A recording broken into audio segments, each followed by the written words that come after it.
예, 검찰 6급 직원 김태우 전 청와대 특감반원의 첩보 보고 폭로가 연일 계속되면서 파문이 확산하고 있습니다. 청와대는 이례적으로 첩보 처리 과정까지 공개하며 해당 내용을 조목조목 반박하고 법적 대응도 예고하고 있습니다. 네, 한국당 비대위가 오늘부터 교체 대상 당협위원장 공모에 들어간 가운데 바른미래당 이학재 의원이 한국당으로 복당했습니다. 김현 전 더불어민주당 의원, 조혜진 전 새누리당 의원과 함께 정치권 소식들 짚어보겠습니다. 네, 안녕하십니까. 어서 어서 오십시오. 예. 먼저 김태우 수사관 얘기하지 않을 수 없습니다. 그래서 청와대가 정말 사사건건 일일이 낱낱이 대응을 하고 있습니다. 김의겸 청와대 대변인도 굉장히 바쁠 것 같은데 어제도 이제 새로운 이야기들이 많이 좀 나오지 않습니까? 언론을 통해서 이렇게 이메일 형식으로 제보를 하고 있고 거기에 대해서 청와대가 반박하는 형식입니다. 민간인 감찰 문제가 이제 어제 나오지 않습니까? 이 문제는 저희들이 굉장히 예전 정권에 무슨 그런 이야기들이 있었기 때문에 굉장히 신중하게 좀 보고 있는 상황인데 어떻게 보십니까? 지금 계속해서 나오는 폭로에 대해서는. 일단은 이분은 개인의 비리에 연루가 돼서 정황이 포착돼서 지금 원대 복귀를 시켜서 수사 중인 사건입니다. 근데 첫 번째는 언론에서 이렇게 여과되지 않은 사실을 그대로 받아서 보도를 하고 있다는 점. 그래서 그것이 국민들 사이에서 이게 뭐지라고 하는 의혹을 계속 재생산시키는 게 언론에서 잘못하고 있는 보도라고 저는 보고요. 두 번째는 자유한국당이죠.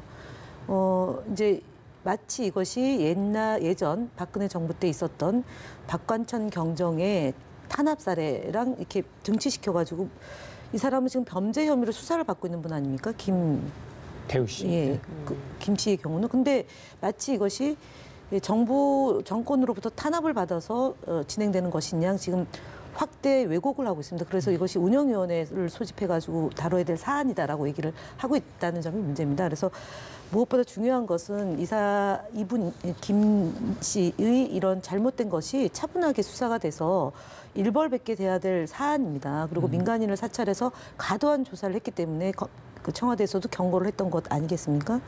근데 본인이 잘못한 것이 마치 잘한 것이냐 왜곡해서 지금 언론에 노출을 시키고 있는 것 자체가 정말 국민을 우롱하는 것이다라고 봅니다. 그래서 야당이 이것을 정책 쟁점으로 삼으면 안 될 사안입니다. 그러니까 범죄 혐의를 갖고 있는 사람을 두둔하는 꼴이 되기 때문에 야당도 좀 차분하게 검찰에서 조사 중인 사건 수사를 하고 있는 것에 대해서 비호하지 않았으면 합니다. 국정조사나 특검 뭐 이런 이야기는 뭐 얼토당토 않다 이렇게 예, 보시는 그럼요. 네. 그러니까 운영위 소집으로 얘기하는 거죠. 본인들도 예를 들어서 자유한국당이 거리가 하나라도 있다라면 제안을 했겠죠. 특검이나 국정조사를. 근데 그렇게 못하는 이유는 정치적으로 악용하는 소재로 지금 쓰는 것이기 때문에 운영위 소집 정도로 얘기하는 것 아니겠나 싶습니다. 민주당은 좀 운영위까지는 좀 소집할 수 있다고 보시는 건가요? 아니요, 이게 검찰이 잘못된 사람에 대해서 수사를 하고 있는 사안에 대해서 운영위까지 소집해서 민정수석도 불러내가지고 정책 쟁점을 하는 것에 왜 저희가 동의를 합니까? 예, 알겠습니다. 김태우 수사관 같은 경우에는 지금 전직 고위공직자의 가상화폐 수집 정보까지 모집했다. 예. 그리고 민간 기업에 대한 사찰도 지시를 했다라는 식으로 계속해서 폭로를 이어가고 있는데 예. 이렇게 계속해서 언론을 통해서 폭로하고 있는 저희는 어디에 있다라고 보십니까? 제 개인 생각이니까 마음속까지 들어가 볼 수는 없겠지만 예. 두 가지 같은데 하나는 지금 정부가 하고 있는 해온 걸 보면은 자기도 무조건 이제 감옥에 넣을 거고 완전히 좀 정치적으로보다도 하여튼 엄혹한 탄압을 받을 거다라는 생각을 하고 어차피 죽을 거다라고 생각하고 그냥 저항하는 게 낫겠다. 그냥 죽느니 저항하는 게 낫겠다. 이런 생각을 개인적으로 하지 않았나 하는 그런 생각이 들고 또 하나는 본인이 가지고 있는 여러 가지 자료들을 가지고 얼마든지 이 정권을 치받을 수 있을 정도로 정권이 많이 지지율이라든가 이런 측면에서 많이 이제 정권 초기하고는 다르다. 죄송합니다. 다르다 하는 그런 어떻게 보면 정권을 좀 약하게 보는 그런 정권 초기는 사실 이런 6급 수사관이 청와대를 대상으로 해서 이렇게 들이받는다는 게 생각할 수 없는 일이거든요. 이제 1년 7개월 지났는데 저렇게 할 수 있다라고 또 그만한 자기 근거와 자료를 가지고 있다라고 생각하지 않았겠는가 제 추측은 그런데 근데 이제 제가 사실 이 정부 출범한 초기에 조금 걱정했던 거는 과거 정부들이 해왔던 민정수석실에서 여러 가지 행위들, 그뿐만 아니라 국정원이나 기무사에서 했던 일들을 불법으로 단죄하면서 다 이제 형사처벌로 몰아갔거든요. 그런데 뭐 세상 만사라는 것이 딱 그 순간부터 모든 게 딱 단절되는 게 쉽지가 않거든요. 그 사람이 그 사람이고 그 기관이 그 기관이고 조금 나아갈 수는 있지만은 그래서 민정수석실도 각 권력기관에서 이제 파견을 받아서 일하는데 거기서 일하던 사람들은 과거에 정권에서 일했던 일이고 민정수석실에서 오게 되면 또 그 일도 계속할 가능성이 있는 겁니다. 김태우 수사관도 그 이명박 정부, 박근혜 정부 때 계속 청와대에서 근무를 하면서 그 일을 했었고 그 일이 자기 주특기고 그 일이 특화된 사람이라고 스스로 이야기를 했고 그래서 정권이 바뀌었음에도 불구하고 과거 정권을 적폐로 단절함에도 불구하고 이 사람을 다시 썼던 이유는 그 일을 그 특화된 일, 그 주특기를 이 정부도 다시 존중했을 가능성이 많은 거거든요. 그 일을 다시 시켰을 가능성이 많기 때문에 이런 일이 벌어질 우려가 있었는데 그래서 청와대에 민감하게 반응하는 것이 단죄한 일, 과거를 적폐라고 단죄한 일이 청와대에서 의혹으로 제기되니까 그런 점. 또 하나는 좀 전에 말씀드린 대로 6급 수사관 정도가 청와대를 대놓고 이렇게 들이받을 정도로 이걸 그대로 두면은 정권에 누수가 생긴다. 통치력에 문제가 생긴다. 정권의 권위가 떨어진다 해서 그렇게 예민하게 반응하는데 이 사람이 제기하는 거는 굉장히 디테일한 상세한 이야기를 특검 반장하고는 무슨 이야기 했다. 무슨 지시 받았다. 무슨 뭐 그 특진 일개급 특진시킨다. 부탁 약속받았다 이런 이야기까지 하는데 이거는 청와대 대변인이 다 파악해서 대응하기 곤란한 일입니다. 본인들이 대화를 직접 하고 지시 보고받은 본인들이 나와서 언론 앞에 이야기해야 그런 대로 방어가 되는데 청와대 대변인이 다 듣고서 하다 보니까 자꾸 이제 그 공항철도 문제도 민간기업 사찰했는데 나중에 뭐 보니까 공기업인 줄 알았다. 이건 사실 청와대 변명이 안 되는 거거든요. 예. 그래서 이걸로 이게 끝나지 않을 수도 있겠다는 그런 좀 생각이 좀 드네요. 김 의원님, 그 제가 궁금해서 여쭤보는 건데 특감반은요 있잖아요. 자기가 해야 될 그 감찰 대상들이 여러 가지 있잖아요. 근데 그걸 조사하는 과정에 대상이 아닌 게 이제 들어올 수도 있잖아요. 그래서 그걸 청와대에서 불순미로 표현할 수도 있겠습니다만 그런 거는 나중에 폐기를 한다고 하지 않았습니까? 과연 그런 상황에서 온 것들이 보고되고 나중에 뭐 정말 적절하지 않은 것은 처리가 된 게 맞는지 아니면 이 김태우 씨가 주장한 것처럼 정말 누구 특정 상부의 지시를 받아서 이 감찰을 정말 한 것인지 이게 정말 가장 중요한 핵심 포인트가 아닌가 싶거든요. 이제 이분이 이명박 정부에서도 근무를 하고 박근혜 정부에서도 근무를 했고 그다음에 이제 참여정부 그러니까 문재인 정부에서 이제 근무를 하면서 조사를 했고 보고를 했는데 거기서 이제 버려지는 것도 있고 채택이 된 것도 있다는 거잖아요. 그렇죠.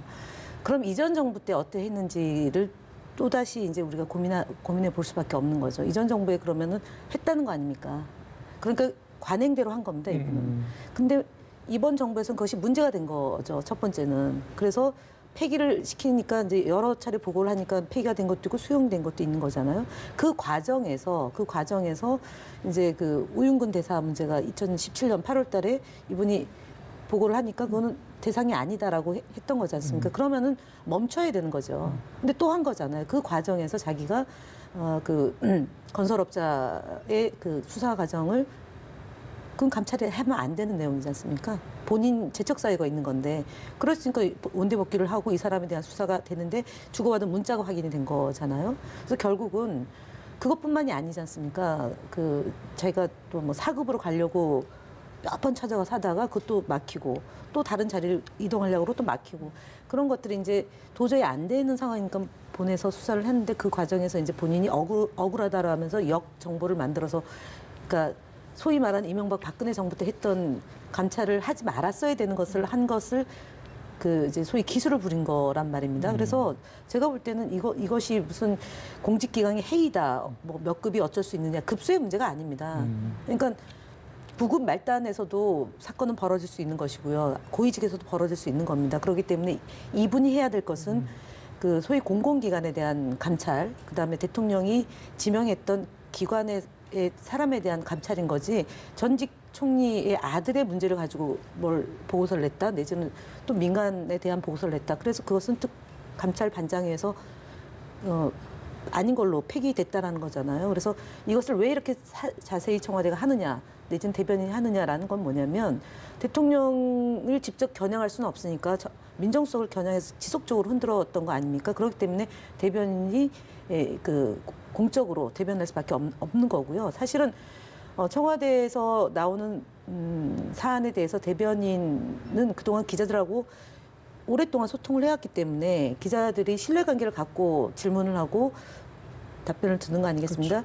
그런데 예를 들어 비서관이 나온다고 하면 또 다른 논란을 만들 수 있는 소지가 있습니다. 그거는 뭐 제가 구체적으로 설명은 안 드리지만 그래서 대변인이 대변하는 것이 가장 공식적이고 그다음에 청와대의 입장이 있기 때문에 대변인이 발표를 한다라고 봐야 되겠습니다.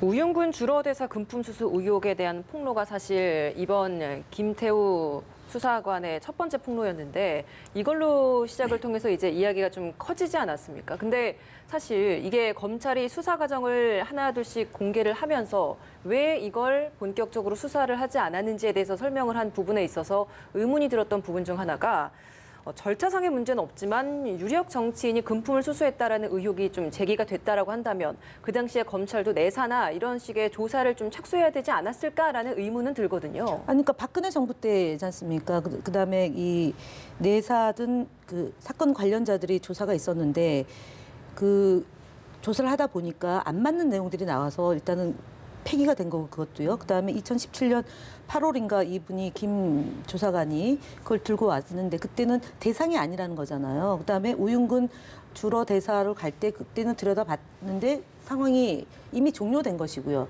그리고 2016년도에 뭐라고 얘기해야 되나? 만료가 된 사건입니다. 그래서 더 이상 조사를 한다는 것이 의미가 없습니다.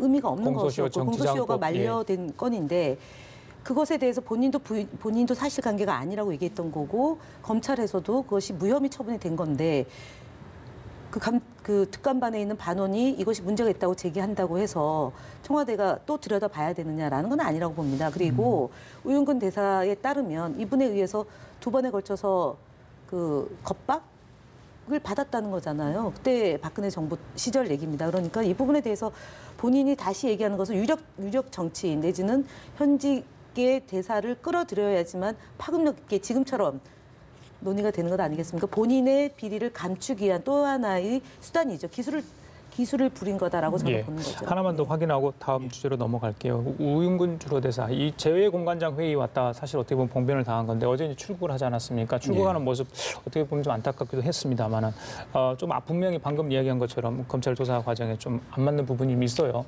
본인이 해명한 거 내사 후 종결 이 주장과 차이가 있는 부분인데 검찰이 어떤 이후에 또 청와대가 추후에 어떤 입장을 밝혀야 한다고 보십니까?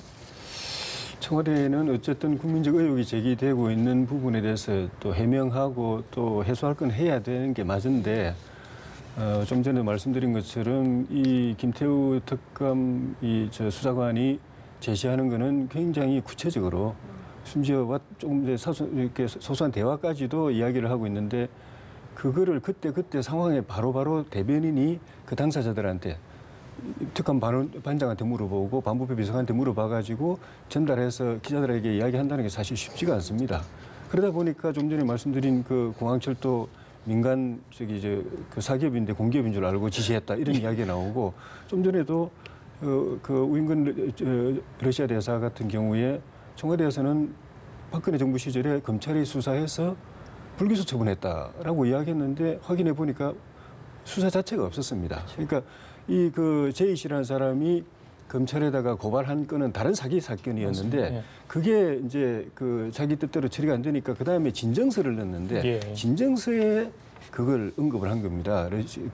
우윤근 러시아 대사건을 언급한 거고 그 진정서는 아예 수사 착수 진정서 가지고는 안 되거든요. 그러니까 검찰에서 진정서 내 가지고 수사 안 되니까 고소를 해라. 정식으로 고소하라. 고소를 안 했어요. 다른 사안이다라고 이야기를 한 거죠. 고소를 안 했어요. 그러니까 고소를 하니까 검찰에서 수사 안 하는 거죠. 그러니까 불기소니 무혐의니 이거 자체가 있을 수가 없었던 거고 그래서 종결된 건데 청와대에서는 불기소 수사했고 불기소 처분했다. 이렇게 해서 안 맞는 해명을 내놓아서 의혹을 해명한다는 게 오히려 더 청와대 해명에 대한 신뢰성을 떨어뜨린 일이 생기기 때문에 이 일은 정말 청와대 대변인이 나서서 하려고 한다면 정말 샅샅이 조사해가지고 의혹 없이 딱 그 해명을 하든가 아니면 자신이 없으면 당사자들이 나와가지고 직접 그 특검 김태우 씨하고 이야기했던 그 부패 비서관이 나와가지고 난 그런 지시한 적 없다, 특진 작성한 적 없다 이렇게 이야기를 하든가, 특감 반장이 또 이야기하든가, 예. 이렇게 걸렸다고 이야기하든가 이렇게 하지 않으면은 해명이 더 의혹을 낳는 그런 악순환이 반복될 우려가 알겠습니다. 있어 보입니다. 자유한국당이 근데 본질적인 거는 변함이 없지 않습니까? 그러니까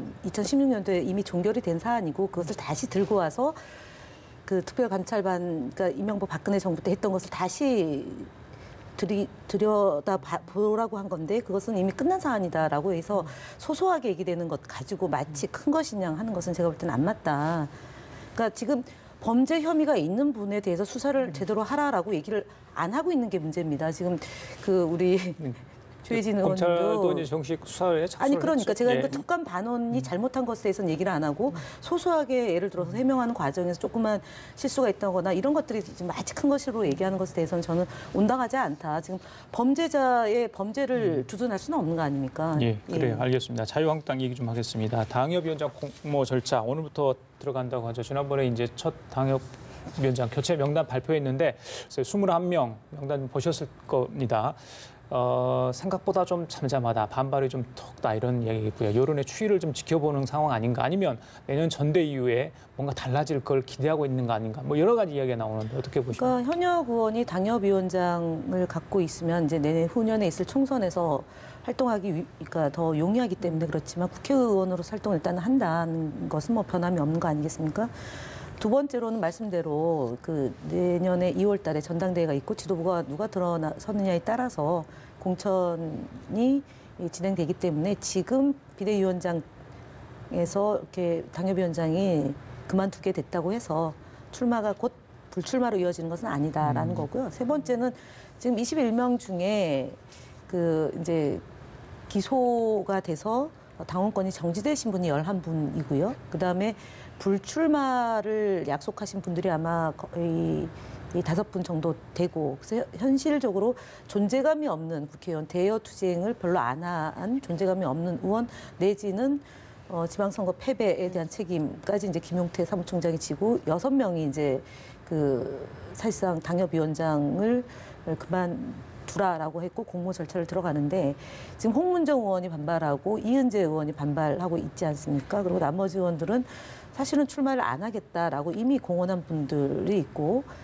그리고 아까 말씀드렸던 기소권 때문에 정지됐기 때문에 당협위원장을 맡을 수가 없는 분들이죠. 근데 이분들은 이슈가 되는 것이 외려 불리하죠. 지금 그러니까 그 재판을 받고 있는 분들 또는 감옥에 가 있는 분들은 뭐 그렇다고 보고, 그리고 그 친박의 그다음에 진박 감별사로 했던 분들 같은 경우도 조용히 있는 게 외려 본인들의 향후 정치적 행보에 도움이 된다라고 보는 거고, 또 적극적으로 보면은 당협위원장을 맡는 것보다는 뭐 내후년에 있을 총선에서 뭐 무소속으로 출마를 한다거나 아니면 개인기로 돌파를 할 수 있는 분들도 있기 때문에 예. 지금 김병준 위원장이나 뭐 나경원 원내대표의 좀 약간 입장이 다르지 않습니까? 나경원 의원은 조금 의정 활동을 잘하면은 구제되지 않겠느냐라고 이제 하는 것이, 이 결정이 곧 내후년에 있을 총선에 바로 미터가 아니기 때문에 조금 좀 그런 조용한 분위기이지 않나 싶습니다. 네. 홍문종 의원 같은 경우에는 이제 기자회견을 열 것 같은 모양새였는데 어젯밤에 다시 이제 입장문을 통해서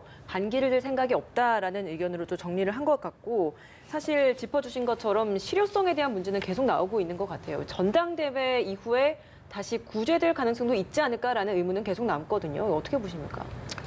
그거는 현실적으로 쉽지 않을 겁니다. 전당대회가 2, 3월에 된다고 한다면은 한 2달 뒤에 이 결정을 뒤집는다라는 거는 그거야말로 국민들을 우롱하는 거고, 어쨌든 이 조치가 초기에는 이제 친박에서 친박들만 겨냥해서 하게 되면은 좌시하지 않겠다 이렇게 이야기했는데, 결과적으로는 친박 비박이 비교적 이제 비슷하게 이렇게 그 쇄신 대상에 올랐고, 무엇보다도 조강특위 위원장인 김용태 사무총장이 본인부터 책임을 지고 분당 사태에 대한 책임을 지고 이 쇄신 대상에 스스로 올라간 그런 것들이 전체적으로 여론으로부터 비교적 좋은 반응이 나오고 있는 것 같습니다. 예. 그러니까 거기에 이제 그 또 나머지 또 다수 대상에 대한 의원들이 승복하고 있고, 거기에 한두 의원들이 저항하고 이렇게 한다는 거는 별로 이제 반향도 없을 것이고, 이후에 다시 재기할 가능성도 배제되는 것이기 때문에, 그래서 이제 대체로 다 승복했고,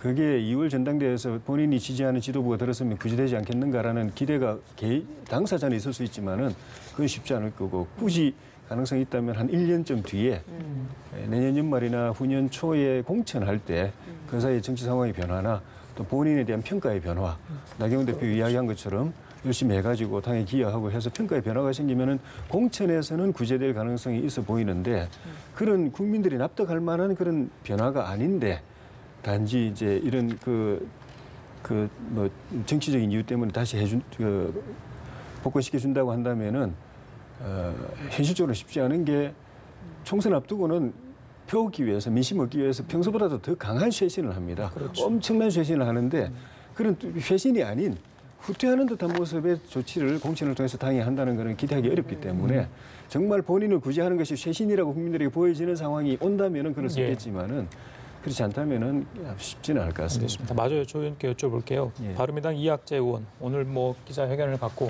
저기 한국당으로 들어갔습니다. 다시 예. 들어가게 된 건데 경선 이후에 뭐 추가 복당 얘기는 계속 나왔는데 뭐 사실 첫 테이프를 끊었습니다. 이후에 누가 다시 한국당으로 돌아갈지 모르겠습니다. 이 사람을 주목하라면 우리 저기 조 의원님은 누구를 꼽겠습니까? 본인은 한국당 안 간다고 이야기했지만 이현주 의원. 예. 뭐 또 모르죠.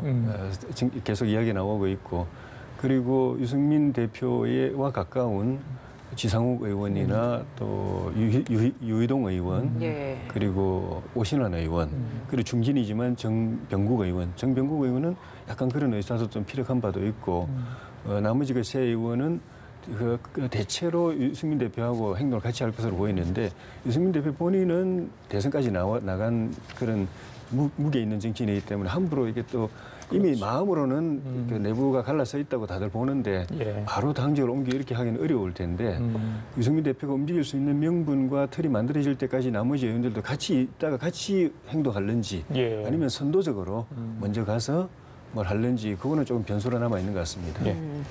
이학재 의원이 복당을 하면서 그 바른미래당을 탈당을 하면서 바른미래당 의석으로 얻었던 정보위원장 자리 유지하면서 가겠다라고 했잖아요. 그 때문에 이제 손학규 대표도 이 부자리 놓고 가야 되는 거 아니냐라고 이야기를 했었는데 이런 거에 대해서는 좀 어떻게 바라보고 계십니까?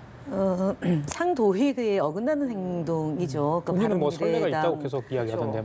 물론 이분은 이제 뭐 선례를 주장할 수는 있는데 이분이 이제 박근혜 전 대통령 비서실장만 4번 했던 분이죠. 그러니까 가야 될 곳으로 이제 가는 건데 회귀하는 거고 이런 태도 때문에 이제 도로 한나라당이다라는 지적을 이제 윤여준 전 한나라당 의원도 이제 한 방송의 인터뷰에 나와서 말씀을 하셨던 걸로 보는데요. 제가 볼 때는 욕심을 너무 내면 안 되고요. 이거는 바른미래당이라는 원내 교섭단체 몫으로 정보위원장이 되신 거 아닙니까? 그러면은 그거 놓고 가셔야죠. 그러니까 갈 때 가더라도 놓고 가라고 오늘 또 바른미래당에서 논평을 냈던데, 맞습니다. 아무리 뭐 선례가 있고 하더라도 이런 선례는 없습니다. 사실은. 그럼 어떻게 하는 거예요? 본인이 내려놓기 싫다고 하면? 그건 뭐 도리가 없겠죠. 뭐 강제로 어떻게 뺏을 수는 없는 거죠. 근데 어쨌든 뭐 제가 볼 때는 정치를 하더라도 좀 정도껏 하셔야죠. 정당 정치의 골간, 그다음에 원내 교섭단체라는 그 상징성 이런 것을 다 무시하고 정보위원장을 하겠다. 그러면은 지난번에 이 상임위원장 자리를 놓고 굉장히 또 국회가 그렇죠. 힘들었던 예, 시기가 맞습니다. 있었지 않습니까? 예. 제가 볼 땐 자유한국당 원내 대표인 나경원 의원이 결정을 하셔야 될 사안 아닌가 싶습니다.